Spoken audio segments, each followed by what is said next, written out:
The heavy oak door of Grant Ellison's mansion swung open with a whisper, a sound he usually associated with victory. Today was no different.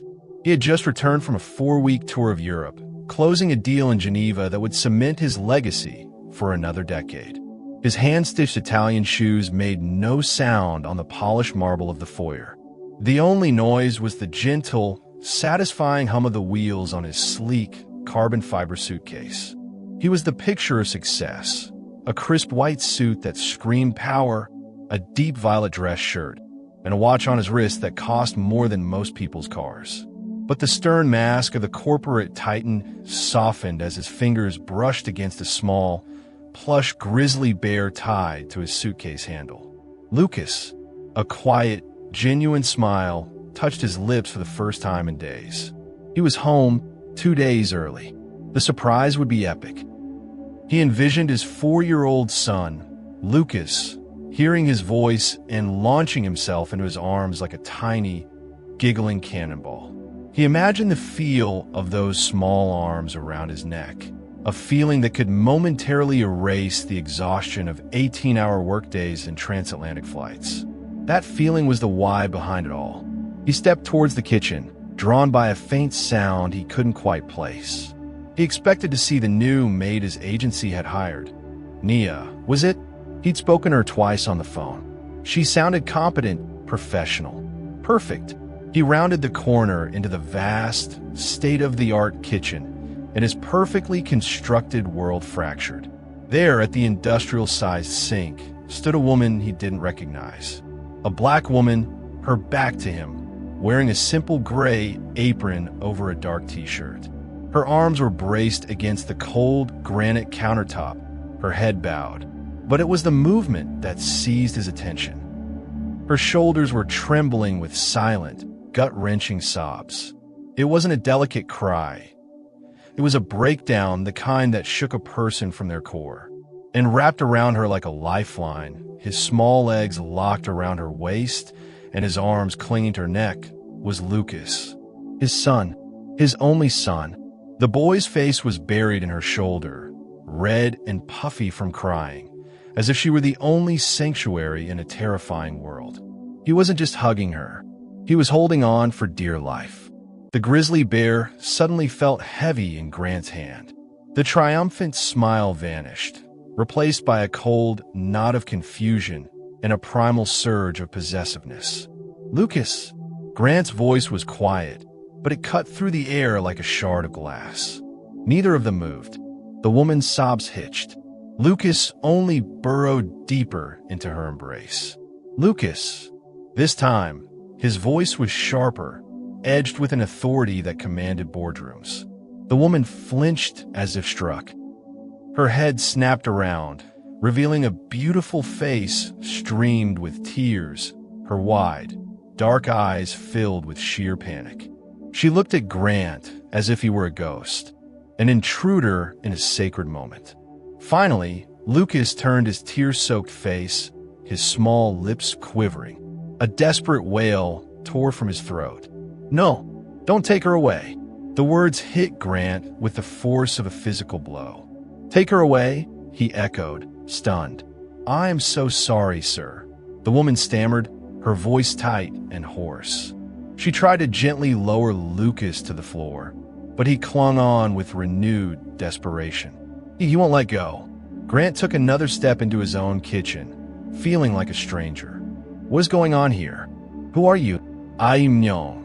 Nia Monroe," she said, her voice trembling but clear. "The agency sent me last month after Ms. Rena left. We spoke on the phone. The name clicked. Nia, the soft-voiced, professional woman." He had approved her hiring without a second thought. Another task checked off a long list. He never expected this. This raw, desperate intimacy between his son and a complete stranger. Lucas was shaking now, his pleas becoming frantic. "Please, Daddy, don't send her away. Please. She didn't do anything wrong." "Send her away?" Grant repeated, his mind reeling. "Why on earth would I do that?" Nia finally managed to set Lucas on his feet, though he remained pressed against her legs, his tiny hands gripping her apron. She wouldn't look at Grant. Her gaze was fixed on a small, smoking pot on the stove. "I burned the rice," she whispered, the words laced with a bitterness that had nothing to do with food. "That's why I was crying. But not because of you, sir. It's because Lucas told me he wished I was his mommy." She choked on the last word, a fresh wave of tears spilling down her cheeks. Grant stared, speechless. The air in the multi-million-dollar kitchen became thick, heavy, and impossible to breathe. "I didn't ask for that," Nia continued, her voice gaining a sliver of strength, of fierce defensiveness. "I never tried to take anyone's place. He had nightmares, sir. Every single night. He would wake up screaming for someone, for anyone, and there was no one here but me. I sang to him. I held him until he fell back asleep. He needed someone." Grant's stomach twisted into a painful knot. He remembered a single, sterile text from the previous nanny, Rena, Lucas having night terrors again. He had dismissed it as a phase, a temporary childhood fear. He'd wired extra money for a new night light and considered the problem solved. Now, the horrifying truth crashed down on him. It wasn't a phase. It was a profound, aching loneliness. His son had been calling out in the dark, and the only person who answered was a woman Grant paid to be there. Lucas was shaking his head violently, still sobbing. "She helps me breathe, Daddy. When the monsters come, she helps me breathe." Nia finally looked up, her tear-filled eyes meeting his. "I'm not asking to stay. I understand the boundaries. I didn't know how deep I was in until he said that. It broke my heart." The silence in the room was deafening, broken only by Lucas's sniffles and the hiss of the forgotten pot. Grant had conquered markets, outmaneuvered rivals, and built an empire from nothing. But in his own home, faced with the simple, devastating truth of his son's heart, he was utterly powerless. His son, the supposed center of his universe, was clinging to a maid he barely knew. And she, this stranger, looked more heartbroken by his child's pain than Grant had ever allowed himself to be. "I thought I was doing the right thing," he heard himself say, the words a hollow whisper. Working, building all of this for him. Nia's expression softened with a sad, profound wisdom. "A balance sheet can't read a bedtime story, Mr. Ellison," she said, her voice gentle but unwavering. "And a stock portfolio can hold a little boy's hand after a bad dream." Lucas finally slid down from her side, but remained close, his small hand still clutching her apron. Grant's own voice cracked. "And what are you to him now?" Nia paused, looking down at the top of Lucas's head with an expression of pure, unadulterated love. She finally answered with a single word that shattered the last of Grant's defenses. "Safe." Grant stood motionless, the pristine white suit feeling like a costume, a hollow shell. In that moment, the empire he'd built, the deals he'd closed, and the legacy he was so obsessed with all felt like dust. It was all so far away, meaningless in the face of the small, lonely kingdom in his own kitchen, a kingdom he had abandoned and a stranger had gently, lovingly claimed. He walked over to the sleek kitchen island and sank onto a stool, the impeccable tailoring of his suit wrinkling. The power, the prestige, the persona, it all evaporated. He looked at his son, really looked at him for the first time in what felt like a lifetime.